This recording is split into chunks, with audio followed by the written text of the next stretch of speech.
It's an icon of Spain, a symbol of the Catholic Church, a UNESCO World Heritage Site, and it's still unfinished. That's right, today, more than 135 years after the cornerstone of Barcelona's Sagrada Familia was laid, it continues to be surrounded by cranes. It continues to cost the government millions of dollars, and its existence is entirely illegal. Despite its chaotic history and its unfinished facade, the beautiful basilica remains a marvelous example of Gothic architecture, drawing in tens of thousands of tourists every day. So why does it take so long to build? What makes it illegal? And what's the Barcelona government doing about it? Let's find out.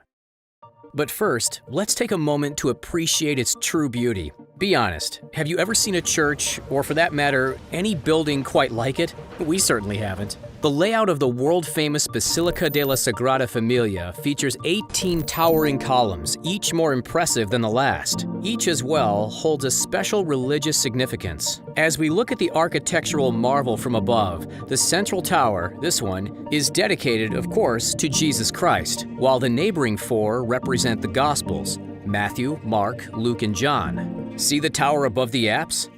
The one with the star? That represents the Virgin Mary. As construction continued into the latter part of the 2010s, the Tower of the Virgin Mary became the first on the property to surpass the coveted height of 100 meters, an achievement that the other central towers reached shortly after, back in 2019. The remaining 12 towers represent the 12 apostles. We won't name them all, but we will tell you that those 12 apostles are spread across 3 unique facades. In other words, 3 sides of the glorious structure. You've got this one, the Nativity facade, which represents Jesus' birth. This one, the Passion facade, which represents his suffering. And this one, the Glory facade, which speaks of his resurrection. The Nativity facade faces east. The Passion facade looks out to the west. And the Glory facade, which is still under construction, oversees the south. Once building finally wraps up, the tallest of the newest towers will be 564 feet, or 172 meters high, which will make the striking cathedral officially the tallest religious structure in Europe. Globally, it'll be second, behind only Casablanca's Hassan II Mosque. But as we know, creating this iconic landmark was far from swift. In fact, it's not even close to being finished. And it's been in construction, get this, since 1882, nearly 140 years ago. 1882 marked the project's inception, back when architect Francisco de Paula del Villar first drew his designs. However, nobody could have anticipated the list of remarkable ongoing events that would continually stall the building's progress. Little could have known that 5 generations would watch in awe as the structure slowly took form. So here's a brief insight into how it all played out. In 1882, Francisco was approached with this concept: build a church with neo-Gothic elements, give us ogivall windows, buttresses, flying buttresses, and of course, a pointed bell tower. But Francisco and the church disagreed about the cost of materials, so he decided to walk away from the project entirely. Enter his replacement, Antoni Gaudí, a rising star in Spanish architecture, but more on him later. In 1891, work began on the basilica's now iconic Nativity facade. But because Gaudí was still working on other projects, it was a slow process. Then, in the late summer of 1909, at age 57, Gaudí transitioned exclusively to the basilica. It took all the way until 1925 for the St. Barnabas bell tower to finally be completed. And remember, that was just one tower.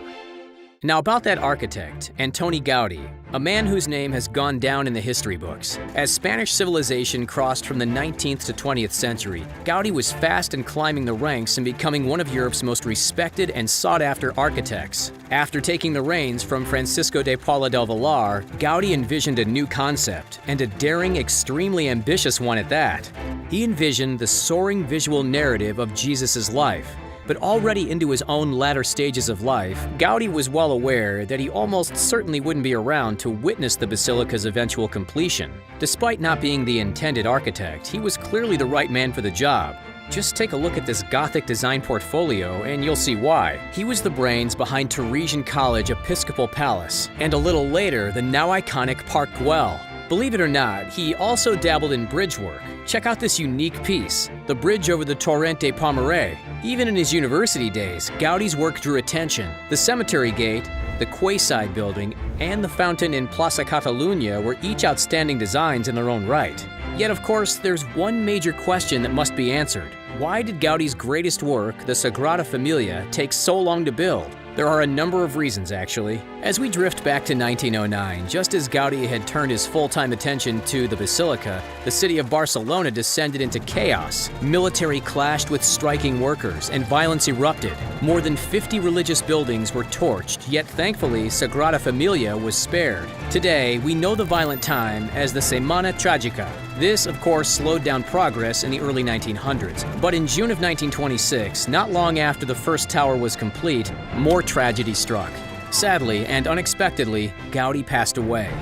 As a mark of respect for his work, he was buried in the chapel of Our Lady Mount Carmel in the Sagrada Familia crypt. Interestingly enough, whenever Gaudi himself was asked why the project was taking so long, he'd fondly remark, "My client is not in a hurry." The client in question, in his eyes, was God. Despite Dominic Segranier's taking over the project, Gaudi's passing, of course, was another major obstacle to the progress of construction. Fast forward to the 1930s, and Spain was now in the midst of a dangerous civil war. In 1936, La Sagrada Familia was vandalized. Anarchists set fire of the structure, and with it, the vital plans, photographs, and plaster models were destroyed, burned. Not until 1939 were those plans and photographs reconstructed. Yet the effects of the Civil War lasted much longer than the war itself. There was very little money to be donated, so the project remained paralyzed all the way until 1952. Money, or in this case, lack thereof, was always an issue. Since the Sagrada Familia is funded solely by donations from the people, financial resources are sporadic, often stagnant. If a private company were responsible, it would be a different story. While it's near impossible to declare how much money the prolonged construction has cost over the century and a half, estimates suggest it's anywhere upwards of 370 million euros, the equivalent of 435 million US dollars. Many suggestions claim its value has soared into the billions. Initially, the cash all came from private donors. But these days, visitor entrance fees help with costs and maintenance. It's a cloudy figure, but whichever way you look at it, it's monumental, and it dwarfs that of a number of other world-famous landmarks. The Eiffel Tower came to 1.5 million, and at the time, the Empire State Building cost just under 41 million to build. If we compare that to other churches, the reconstruction of the Notre Dame Cathedral in Paris cost 118 million euros. What's utterly baffling is that this drawn-out, century-long construction has been entirely illegal. Despite its current status as a UNESCO World Heritage Site, La Sagrada Familia never received an official permit from the local Barcelonian authority to begin construction. When construction started, the land on which the basilica sat wasn't technically part of Barcelona. After countless back and forth and more than 130 years of legal limbo, a punishment of sorts has finally been dealt. Following 2 years of negotiation, it was recently decided that the Catholic Church and Sagrada Familia must hand over 36 million euros, around 42 million US, which will be spread out over a period of 10 years. Pretty fast compared to the actual construction of the place, if we dare to say. Although technically, that 36 million euro punishment isn't a punishment at all. Nor is it a fine, rather a contribution to the city, with allocated methods of spending. 22 million euro will go toward work on the city's public transport network. 7 million is set aside for improving access to the metro system. 4 million is for redeveloping the tourist-lined streets around the site, and the remaining 3 million will be reserved for street maintenance and security of the busy area. Barcelona's mayor, Ada Colau, was so chuffed with the deal that he even tweeted in celebration, calling it an historic agreement. But since this is technically an agreement, the church receives something in return, too.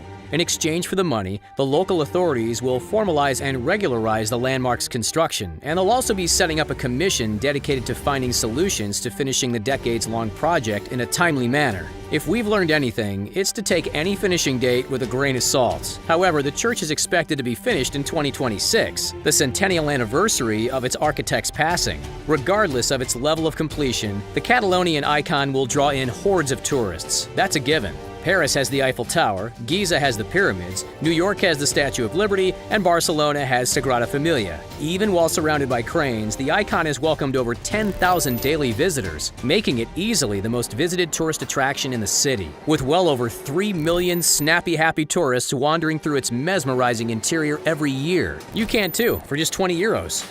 Without lines and flat surfaces, the interior designs are comprehensive, bold, and incredibly elegant. While most churches are dark in color, this one is not. Gaudi opted for pale colors, which reflect the dancing beauty of light beaming through the stained glass windows. As you can see, no matter which direction you turn, there's always something to marvel at.